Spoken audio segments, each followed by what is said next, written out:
तर आज दुकानात आलते बघा आपले फॅन लोक. तर जय श्रीराम भावानो. तर कसं काय भावानो, स्वागत आहे तुमच्या एका नवीन ब्लॉग मध्ये. तर भावानो, तुम्हाला तर माहिती आहे बघा, आता आपल्याला आहे तर सुट्ट्या आणि आपण आता आहो गावाकड. मग काय गावाकडे असल्यावर काय सकाळ सकाळी निवांत असते बघा आपलं एकदम. मग काय भावानो, सकाळी उठून आंघोळ वगैरे करून आता आपण गेलो दुकानला, जाऊन रस घेतला आणि आलो आता घरी. मग घरी येऊन आपले चहा घेतला आणि मग तेवढा आता पुढेचा बुक्का पाडला आणि आता निघावं मला आपल्या आपल्या कामावर. आणि काय डबा वगैरे घेतला आणि आलो घराच्या बाहेर. मग काय आता आपण आलो आपल्या दुकानावर आणि दुकानावर सकाळ सकाळी आल्या आपल्या भयानं पूजा वगैरे करून ठेवली होती बघा. आणि काय भावना, आता आपण निघालो मुरुडला. आता काय भावना, आपण आता आलो बघा थोड्याच वेळात मुरुडमध्ये. मग मुरुडमध्ये आलेले आपण गेलो बघा आधी पेट्रोल पंपावर, कारण आधी आपल्या गाडीमध्ये पेट्रोल टाकून घ्यावं लागते बघा. आणि आपण कॅनडात पण पेट्रोल घेतलं. मग आता काय भावना, आपण नंतर आलतो बघा किराणा दुकानावर. इथं आपण किराणा वगैरे घेतला थोडा आणि नंतर आपण फळं वगैरे घेतले. आणि आज आपल्याला घ्यायचं होतं बघा चप्पल. मग काय भावना, ती जाऊन बघितला चप्पल. आधी काय चप्पल आवडला नाही, मग आपण गेलो दुसऱ्या दुकानामध्ये. मग काय भावना, ती जाऊन चप्पल वगैरे बघितला. मग तिथं चप्पल आवडला, मग केला पॅक आणि मग आता निघालो आपण आता आपल्या गावाकडे. आणि भावना, कधी कधी वाटते माहिती का, की आपलं कधी पुढे काय होईल का नाही की. बरं मग काय आता जाऊ द्या म्हणलं, आता होईल ते होईल म्हणलं आता आपल्या आयुष्यात. मग आता आलतो आपण आपल्या गावातल्या बँकेत. मग तिथं आपलं थोडं काम होतं. नंतर आता आपण आलतो घरी.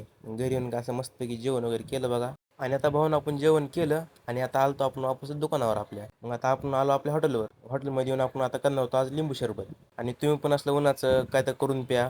बाहेर वगैरे कुठं काय फिरू नका, उन्हाचं काळजी घ्या. मग आता आपण निवांत येऊन बसलो बघा आपल्या दुकानामध्ये. मग काय भावानं असंच टेकलो होतं बघा, तोपर्यंत आलं बघा आपल्या हॉटेलमध्ये पाणी. मग काय भावानं पाणी वगैरे भरून घेतलं आणि मग इथं बाहेरून बैठलं तर काही इथं आपल्या आपा काढत होते सगळा कचरामधला. मग आता इकडे पण आपला बाहेर दुकानात झाडून वगैरे काढून घेत होता. आता बाहेरनं काय झाडून वगैरे काढलं होतं. मग आता आपण दिवा वगैरे लावून घेतला आणि मस्तपैकी आता अगरबत्ती लावली. आणि आज दुपारी आलते बघा आपल्या दुकानामध्ये आपल्या गावचे युवा व्यापारी. आता काय झालंय माहिती का, आमचे मित्र तवराज आणि रंजाच्या लांबून आली होती, त्यांच्यासाठी थंड वगैरे घेतलेला आहे. आता चालू एक नंबर कार्यक्रम, त्यानंतर बघू पुढच्या ब्लॉग मध्ये. मग आता भाऊन भेटू पुढच्या व्लॉग मध्ये. जय श्रीराम.